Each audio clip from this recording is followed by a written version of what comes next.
Thank you all for coming. My name is Nancy Lopez, co-chair of the UNM Complete Count Committee for the 2020 census. I'm also professor of sociology and director of the Institute for the Study of Race and Social Justice. Before I begin, I want to make sure to say thank you to Dr. Irene Vasquez, chair of Chicano Studies, that has organized an event at 1 p.m. in this room, a talk by New Mexico State Rep. Christine Trujillo on the lasting contributions of Chicano Latino civil rights movement in New Mexico and its impact on K-16 institutions. Soy Nancy López, coordinadora del Comité para una cuenta completa para el Censo 2020. Soy profesora de Sociología y directora del Instituto para el Estudio de Raza y Justicia Social aquí en la Universidad de Nuevo México. ¿Y tú vas a dejar que te roben tu derecho de ser contado para el Censo 2020? No podemos tener miedo. Si somos invisibles, nunca tendremos los números, el poder y los recursos para luchar para la justicia. El censo es confidencial. No habrá preguntas sobre ciudadanía. Comenzando el 12 de marzo 2020, puedes contestar el cuestionario del censo en español por la red, internet, teléfono o correo.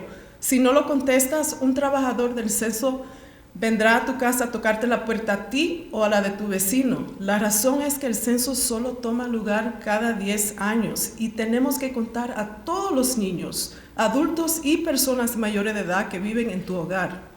Estos números van a determinar los recursos para nuestras comunidades por años. También es importante que contestes 2 preguntas.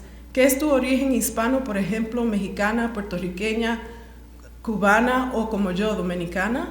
Y también, ¿qué es tu raza o color? Estudios indican que los hispanos que tenemos la piel oscura y facciones físicas negras e indígenas experimentamos discriminación cuando buscamos vivienda, empleo y hasta ayuda médica. Raza es un estatus social que no es igual que nacionalidad, origen o ADN. Cuando vas caminando por la calle, ¿qué raza o color piensas que otros que no te conozcan automáticamente pensarían que tú eres al mirar tu color de piel, pelo, facciones físicas, blanca, negra, indígena?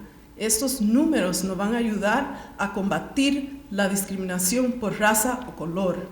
¿Y tú vas a ser contado para el Censo 2020? ¿Y tus familiares, vecinos y amigos? Todos podemos ayudar. No dejes que nadie te robe tu derecho. Gracias. And now I want to invite our committee chairs to comment. My name is Kiran Katira, and I'm the director of the Community Engagement Center and also one of the co-chairs of Census 2020 at UNM.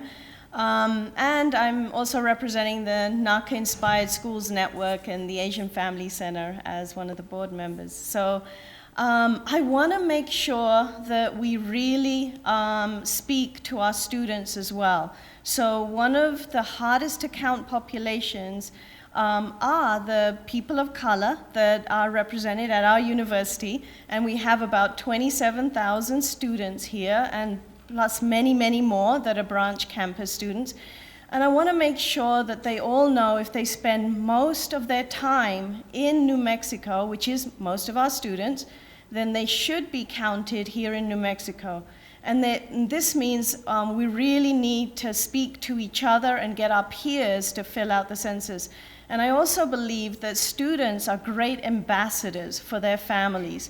So when we think about our student population being mostly from New Mexico, and we know that they're computer literate, right? And the census is going to be online. So we really need them to go as ambassadors to their families, with their families, and help support the filling out of the census. And so these are some of the reasons why I think students are going to play a huge role in how we really get the word out and we engage. And we know that this is a civil rights issue, right? We know that this matters for our state. We know it matters even for us as students. When we think about the data and the research that is done on this campus as well, right? That's going to reflect what the census has counted. And so we want to have that to be really accurate.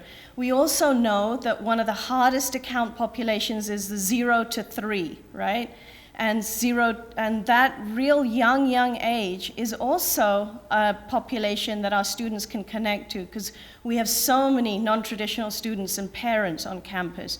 So we need you to make sure that you spread the word and make sure that the very youngest are counted as well. So I want to thank you all for being here, and I want to make sure we realize that students play a huge role in what happens in our state, and we need to take that charge, and we need to really make it part of what we do as a university for our state. Thank you.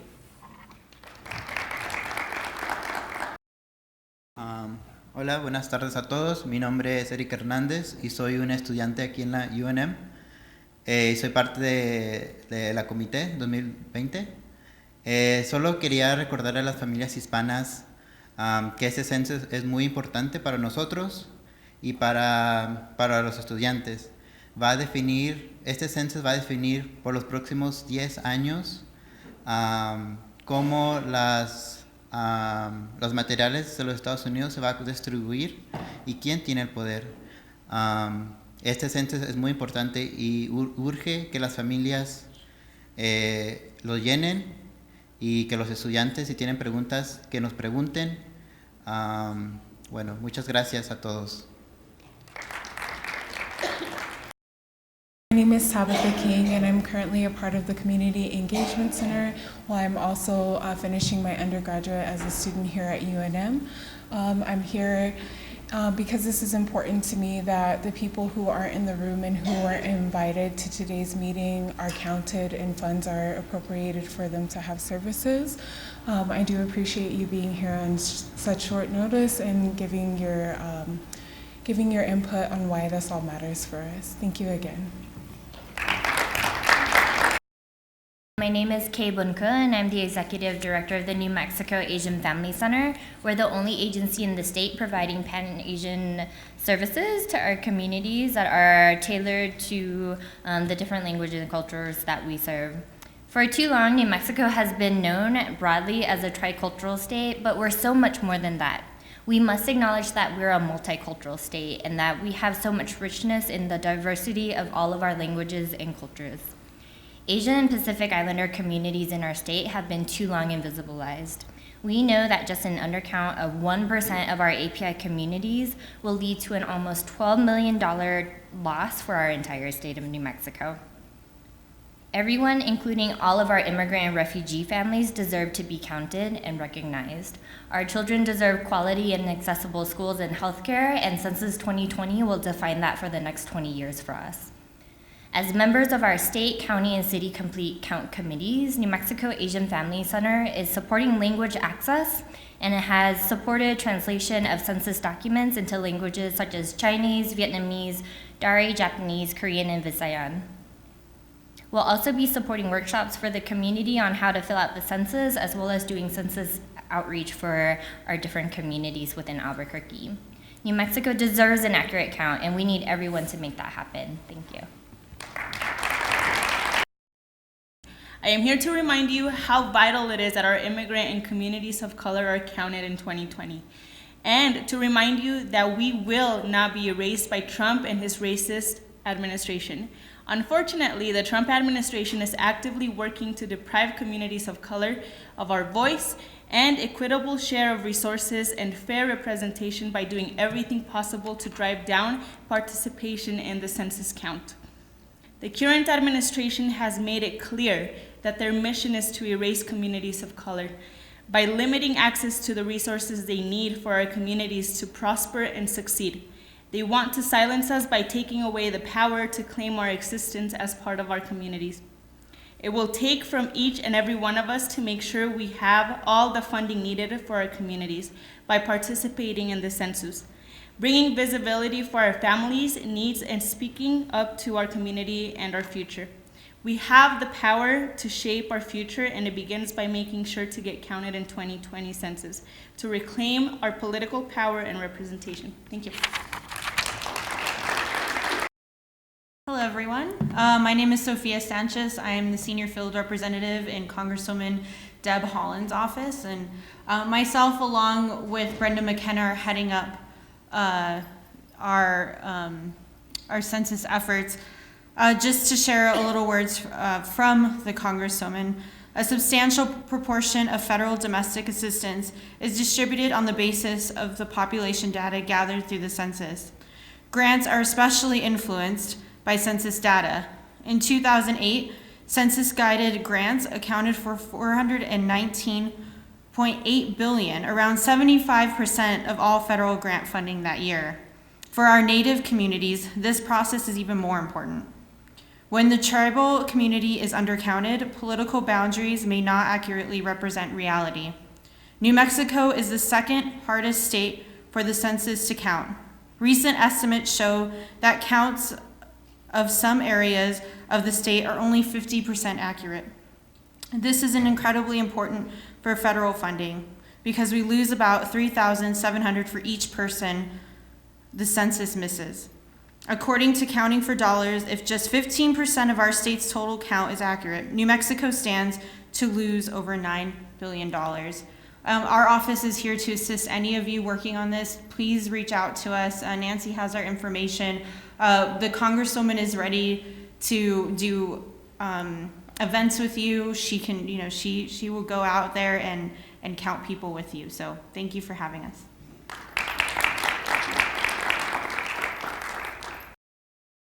I'm pleased to serve as the co-chair of the Albuquerque-Bernalillo County Complete Count Committee. I'd like to discuss the 2020 census as it relates to justice. Census justice. For sure, the census will determine who gets what when. Article 1, Section 2 of the United States Constitution mandates representatives and direct taxes shall be apportioned among the several states according to their respective numbers. It wasn't until 1868, with the ratification of the 14th Amendment, that all blacks in the United States were considered to be whole persons and citizens and therefore eligible to be included in the respective numbers of the census. The United States has a long history of supporting injustice as it relates to the distribution of resources. New Mexico has a lot riding on who gets what when. The 2020 census is quintessentially important, and outreach efforts should be appropriately funded by our New Mexico State Legislature if we are to have a complete count. And if we are to effect census justice in our attempts to get that complete count, we must make sure that every person understands that regardless of who they are, what they look like, who they love, where they live, and how much money they have, that we care about them. And for blacks in New Mexico and every other invisible constituency who have long suffered with the exclusions represented by the pervasive tricultural narrative in our state, I would say to you that spending 10 minutes to complete the 2020 census is the most important thing that you will do for yourself this year.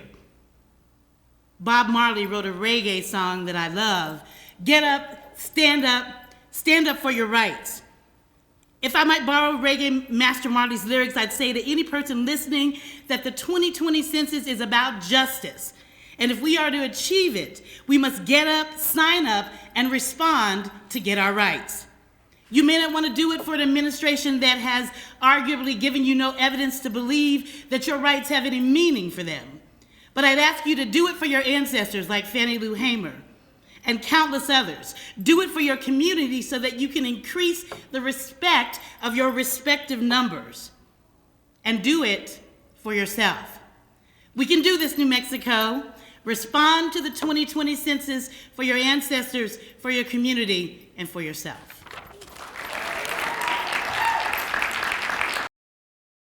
Hoy quiero compartir 3 puntos importantes. Este 2020 tenemos una oportunidad única que solo tenemos en 10 años, de hacernos contar. En esta oportunidad podemos involucrarnos cívica y políticamente para poder hacer que nuestra voz con respecto a los impuestos que todos pagamos, sin importar su estatus legal, tengamos una voz y podamos compartir lo que nosotros opinamos. 2, el hacernos contar por medio de este censo es un enorme impacto social y económico para nuestros hijos, para nuestras familias, para nuestras comunidades.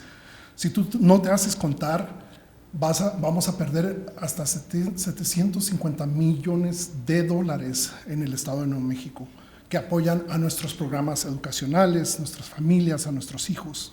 Y por último, este dinero que proviene del gobierno federal es una ayuda que va a aportar para programas educacionales, sociales, de salud, de vivienda, de transporte y mucho más. Nuevo México necesita tu voz y necesita tu presencia. Te pido que te hagas contar para este censo 2020.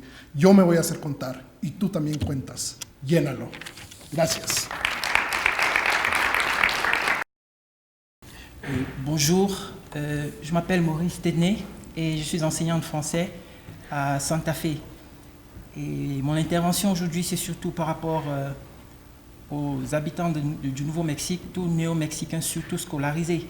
L'importance pour nous du recensement est située dans le fait qu'une marge d'1 seul % de néo-mexicains non recensés entraîne une perte pour nous de 780 millions de dollars. Et ça, c'est énorme. C'est-à-dire que si nous ne nous faisons pas recenser, nous avons carrément tout à perdre, en fait. Donc, pour le recensement de 2020, nous encourageons toute personne, surtout scolarisée, parce que c'est nous qui avons à perdre. Regardez une marge de 780 millions de dollars que nous perdons si nous ne nous faisons pas recenser. Et en plus aussi, pour tout néo-mexicain qui ne se fait pas recenser, il y a plus de 3 000 $ qu'ils perdent par an. Donc, c'est ça mon rôle aujourd'hui, dans la langue française, pour vous exhorter à vous recenser. Merci.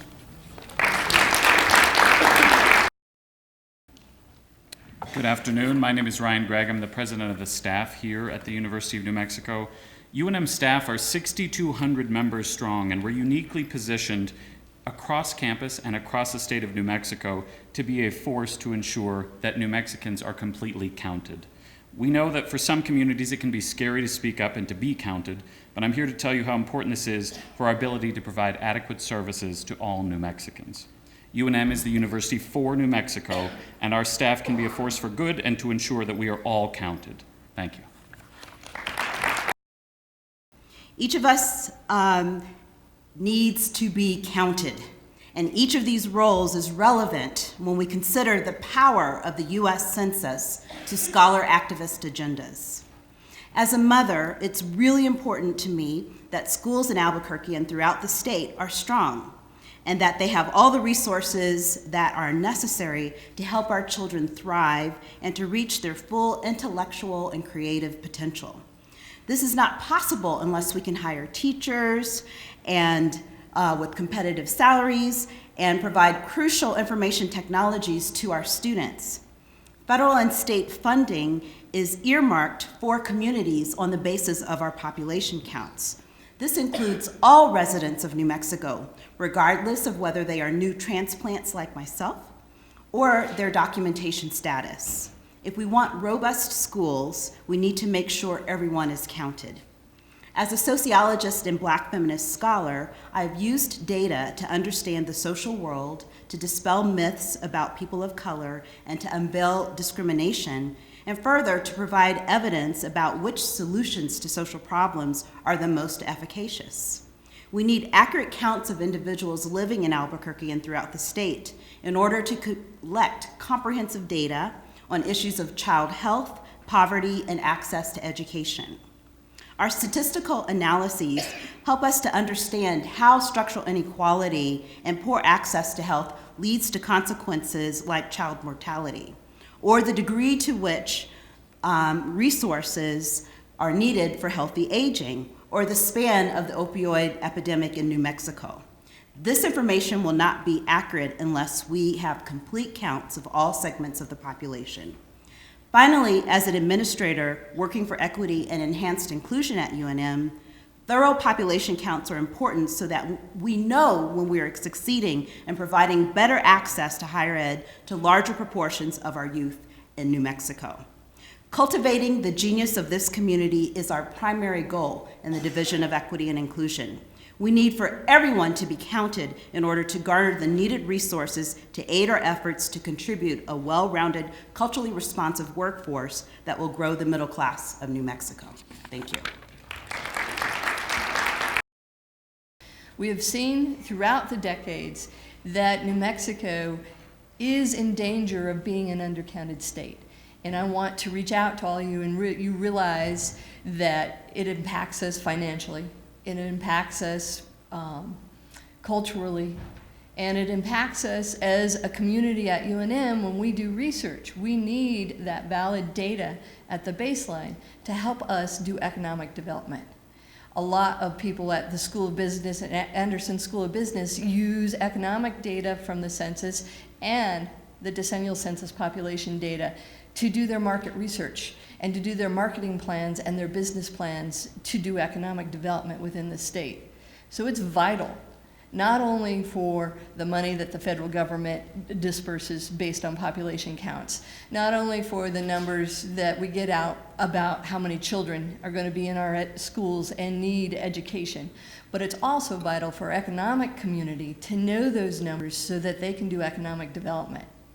I appreciate your chance to speak to you, and I hope that you all go out motivated to fill out your census form, not just for all those reasons for voting and for justice, but also for economic development. Thank you. I want to talk briefly about some of the remarkable work that's already been done towards ensuring a complete count here in New Mexico. We've identified over 60,000 residential addresses that were missing from the Census Bureau's master address list and provided those to the Census Bureau. So that's 60,000 potential households that might not otherwise been counted in the census will now receive an invitation to respond. And now the difficult work of motivating everybody in New Mexico to respond to the census begins. And I think we do that through the UNM Complete Count Committee and Complete Count Committees like it around the state to educate New Mexicans on just how much money, data, and power is at stake with this census. The reason the census is enshrined in the Constitution is for congressional apportionment. But these counts will ensure that every group, every community receives equal representation in city councils, state legislative districts, county commissions, and the money that's at stake. New Mexico receives about $8 billion a year through federal programs that distribute funds on a per capita basis, which equates to about $3,700 per New Mexican. It's a lot of money at stake. And then finally, the data. This is the data that we use to, that we depend on as researchers here at UNM, the decision makers in government and business make, and to force things like the Voting Rights Act, the Civil Rights Act. We need those detailed demographic data as well. We have a lot of communities here in New Mexico that are vulnerable to undercount, so it's really encouraging to see leaders from so many of those communities, and I hope we can do our best to get the messaging out and get everybody to respond to their census. Thank you. I'm here today representing APS, both as administrator and also as an APS mom. For APS, an accurate count of persons living in the greater Albuquerque area in the 2020 census is vital to determining representation in local, state, and federal governments and federal funding. The 2020 census count of students attending Albuquerque public schools will be the basis of federal education funding allocated to our schools over the next years, specifically the federal programs serving our students living in poverty, English learners, and students with disabilities. The APS Complete Count Committee is working with other Complete Count committees to ensure communication across all of our committees and to better coordinate efforts. APS is also using our staff and our resources to provide information to our families and educate our students and families on the importance of the U.S. Census. As I mentioned, APS does have a Complete Count Committee, and we also belong to the city Complete Count Committees as well. We've also developed a working plan, and time permitting, not being able to go into all the specifics, but of a couple of examples of specific programming and overall ideas is we have the Census 2020 information was sent to over 10,000 English learners across our district. Our APS Early Childhood Department provided Census 2020 toolboxes and curriculum to all our pre-kindergarten teachers. And we are working with our homeless program to really extensively get the information out to our homeless families and our students. We're creating flyers, videos, and a multitude of materials in all languages our APS students and families have, including our refugee and newcomer programs and our students. And we are organizing a multitude of census nights, both district-wide, as well as specifically targeting each of our schools and each of our families and communities in those schools. Thank you so much. Quando debatemos sobre equilíbrio financeiro e igualdade de oportunidade, estamos automaticamente e intrinsecamente abordando o censo. Esta é a nossa única chance de conseguir os recursos financeiros federais para a nossa comunidade e abrir horizontes para o progresso dos nossos filhos. É nossa oportunidade de competição em um processo governamental que tem repercussão para os próximos 10 anos. Farei o que for preciso para melhorar as nossas escolas e nossas comunidades. E tenho a esperança de que vocês, meus amigos de entre outros, Angola, Moçambique e Brasil, farão o mesmo para completar o censo. Sigamos lutando para nossas comunidades. Obrigada. We are very proud to join the local count committee, as well as the Institute for the Study of Race and Social Justice, to underscore how important it is that we are all counted, that everyone is counted, and that all of we work hard to make sure all of our loved ones are counted. If we are not, as we've heard already through the speakers preceding me, that we will lose out on our fair share of public funding and how we are represented at all levels of public representation that are possible. We know, as being part of a community of communities of color, that we're already undercounted in so many ways, and that has a detrimental material impact on the way that we live our everyday lives. And we know that that access to representation, to education, to social services, and all public services are not a privilege. We have a right to be counted, we have a right to request material resources for our communities, and yet we know that these rights are not equally designated. So it's up to all of us to be a part, to play a role, and to make sure that everyone is counted in this census. Thank you. It is so important that we prepare the people that live in all the different parts of the state, so we are well informed in regards to why it matters to fill our census questionnaire on time, do it promptly as soon as the information is out and the website is ready. And if we are well informed, how it touches many different layers of our daily lives, and here in campus, like funding comes for different programs, for scholarships, for infrastructure, and everything else. It is crucial that we become engaged, that we share that information with our friends, with our families, and when it's time to do the census, we count every single people here in our state. So thank you again, and we're gonna have information in regards to recruiting as we are preparing. I don't know if you have heard, but the census is the largest peacetime mobilization effort that the federal government undertakes every 10 years. We expand, we need to hire so many people in our communities to make sure that the different parts of the operations are taken care of.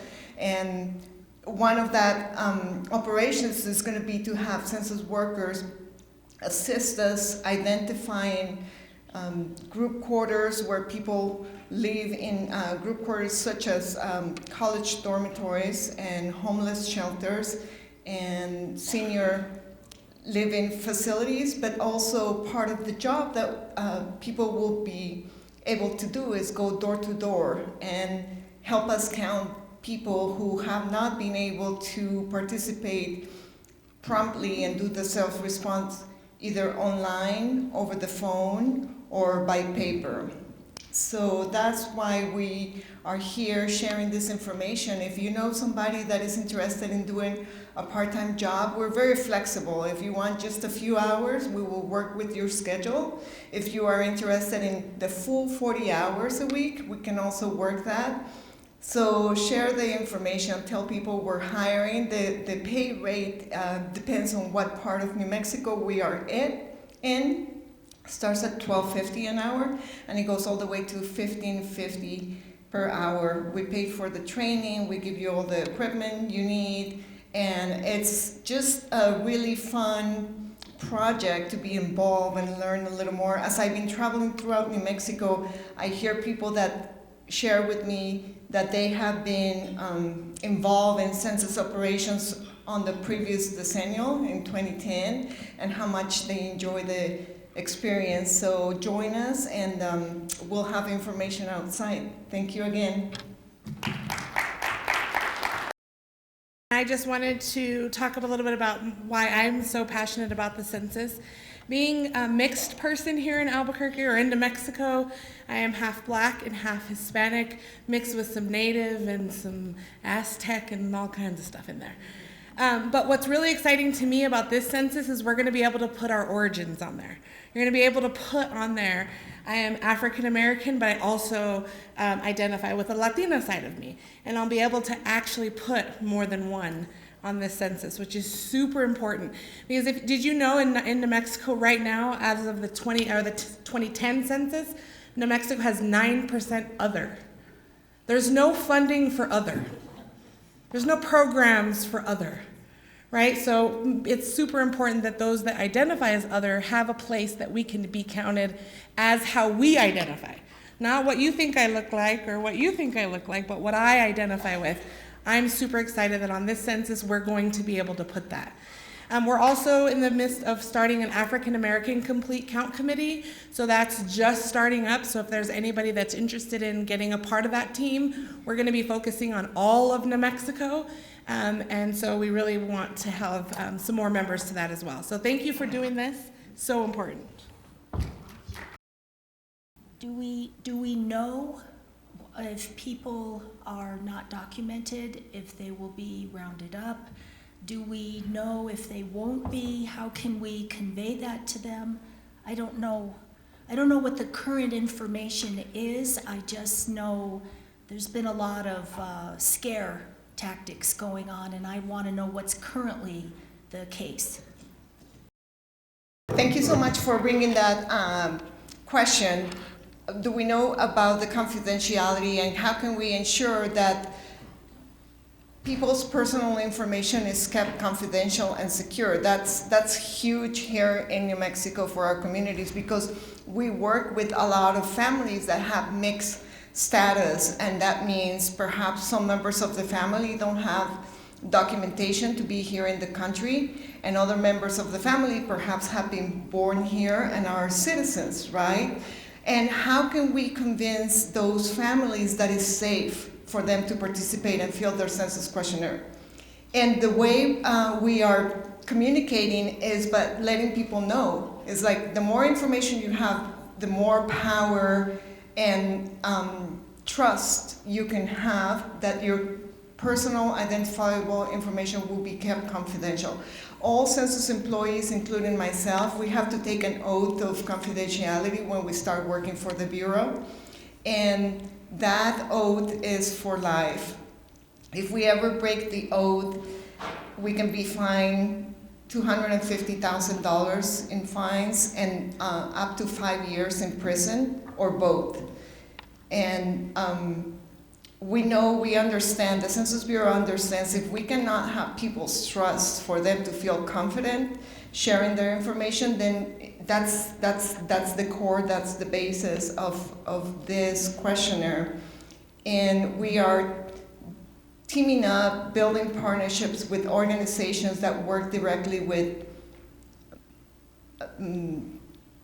communities that have immigrants, that have, for many different reasons, people might be afraid to share their information. So we team up with organizations like Somos un Pueblo Unido that works closely with immigrant community. We are building partnerships with Catholic churches that are very close to the Hispanic community, with nonprofit organizations that directly work with people that perhaps don't have all their documentation, but they still are living in our communities. They are still utilizing resources and contributing, and it is important that they get counted, because that's how they're going to let their voice be heard in regards to what is important. For example, for me, and I understand the fear of what happens to my information. I am an immigrant from Mexico. My family arrived here, and some members of my family have been in that situation where they're scared and they want to make sure, we all come here looking for a better future. We just want to contribute and have a better life for our families. So we're not going to be motivating people to participate if we know it's not safe. It is confidential, it's safe. When you share your information on the census questionnaire, what becomes data to be shared with the communities, with the government agencies, is just the statistical information, but none of your nobody, immigration, the police, the IRS, nobody can go and find out where you live based on you filling your census questionnaire. Thank you. If you're applying to become a census taker, be patient, because right now what's happening, we're on the last part of update, address canvassing, where we're verifying all the latest buildings and information to build our mailing list for next summer. So if you apply, you will be hearing from us either at the end of November, the beginning of December, and that's when we're going to be processing all the recruitment to get you trained and ready to start in the new year. Thank you so much. There was such an important question about the confidentiality of census responses, so I just want to echo a lot of what Veronica said and make clear that Title 13 of U.S. Code is crystal clear that no individual census responses are to be shared with anybody outside of the Census Bureau, or even anybody in the Census Bureau if they're not on a need-to-know basis, and that those answers remain confidential for a period of 72 years. And if anybody, FBI, the CIA, or ICE, comes knocking on the door looking for census responses, they will not receive those without a change to U.S. Code. And I can assure you, I've been working with folks like Veronica and other people at the Census Bureau for many years now, and they will not violate that code and violate the confidentiality. That is such a key message that we have to help disseminate. These census responses are safe from FBI, ICE, the CIA, anybody who comes looking for it. And one other thing I'd just like to comment on is the importance of motivating the response of the Native American community here in New Mexico. They make up about 10% of our state, and we know from previous censuses that they are one of the hardest communities to count, and we do not get a complete and accurate count of most of our 22 inhabited tribes here in New Mexico. It goes back to a long history of distrust of the federal government, and they have every right to that distrust. But we have to help them understand and educate on just how much benefit it is to their community to get a complete count. That money, data, and power, it works the same for our Native American community. We have to do our best to reach out to them and motivate their response as well.